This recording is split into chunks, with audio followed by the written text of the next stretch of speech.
ABVP द्वारा 14 जून को DAVV परिसर आरएनटी मार्ग स्थित विभिन्न मांगों को लेकर आंदोलन किया जाएगा।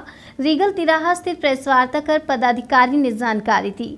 देवी अहिल्या विश्वविद्यालय में हो रही अनियमितताओं और व्यवस्थाओं के साथ ही अपने विभिन्न मांगों को लेकर एबीवीपी के लोगों द्वारा बड़ा आंदोलन किया जाएगा।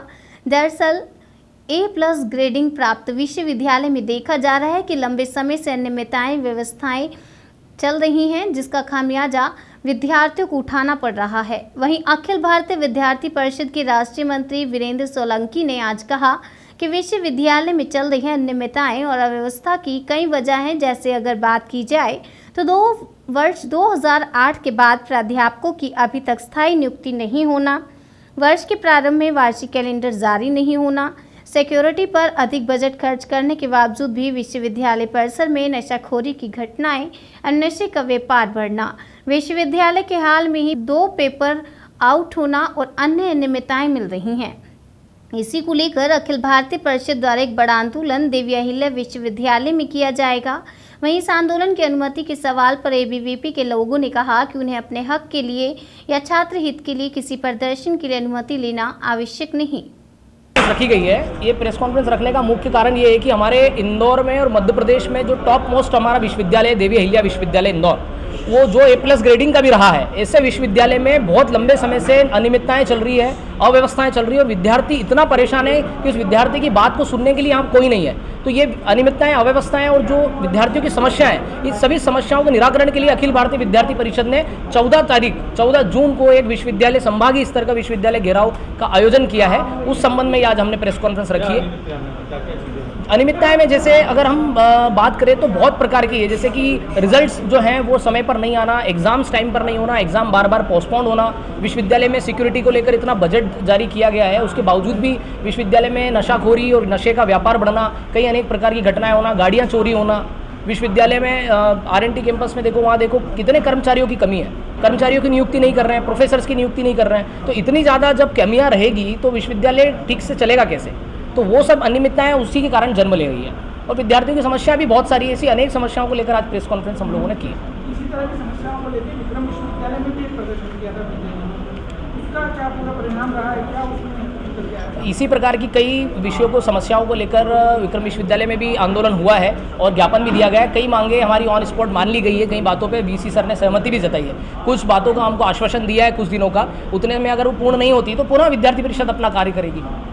सरकार आती है, सरकार हम ही, मंत्री भी आप लोग के हैं, ऐसा नहीं है। हमारी सरकार और हमारा मंत्री नहीं है। मैं आप सबको ये निवेदन करके बताना चाहता हूँ कि ये सरकार जो है ये विचार परिवार के सरकार, विचार परिवार के लोग हैं, व्यक्ति। वहाँ पे आप लोगों ने इस बात को उठाया?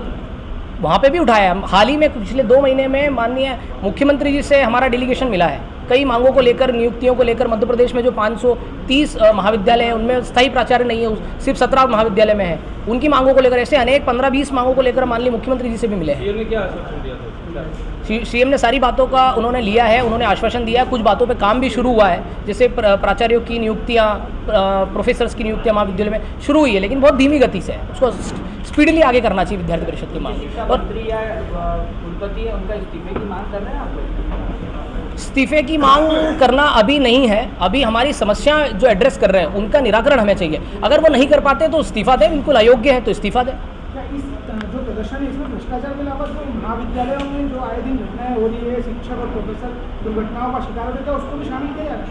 हाँ, उसको भी शामिल किया जा रहा है। एबीवीपी अनुशासन का आवरण करती है और अनुशासन, हम अनुशासित होकर ही काम करते हैं। और अगर कोई विद्यार्थी टीचर के साथ भी, एबीवीपी अनुशासन का आवरण करती है और अनुशासन, हम अनुशासित होकर ही काम करते हैं। और अगर कोई विद्यार्थी टीचर के साथ भी अनुशासनहीनता करता है, कुछ ऐसी घटना करता है, तो विद्यार्थी परिषद उसका भी विरोध करती है। स्टूडेंट्स का भी आग्रह करती है कि आप ऐसे आचरण का व्यवहार प्रकटीकरण ना करें। प्रदर्शन के लिए अनुमति ली है, क्योंकि अनुमति भी लेना होगा। विद्यार्थी परिषद अनुमति का जो आज सुबह विश्वविद्यालय की ओर से आया है, ये आज सुबह हमारे प्रदर्शन को देखकर ही विश्वविद्यालय ने ये जारी किया है कि कोई भी संगठन, छात्र संगठन छात्रों की आवाज़ नहीं उठा पाएगा। मतलब कुल मिला के छात्रों की आवाज़ को दबाने का काम है, कुल मिला के छात्रों की आवाज़ को दबाने का काम है। जैसे ही हमने तो 15 दिन पहले छात्रों से आह्वान किया 14 जून का, और हमारा 15 दिन पहले का जो छात्रों से आह्वान है उस पोस्टर को देखकर विश्वविद्यालय ने कल ये जारी किया है कि कोई भी संगठन यहाँ पर आंदोलन नहीं कर सकता।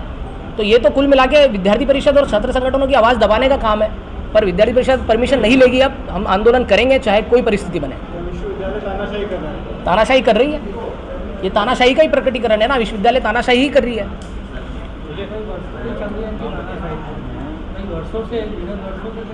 विगत वर्षों से चल रही है, लेकिन अभी कुछ समय से ये जो अनियमितताएं, अव्यवस्थाएं और विद्यार्थियों की समस्या है बहुत चरम पर है।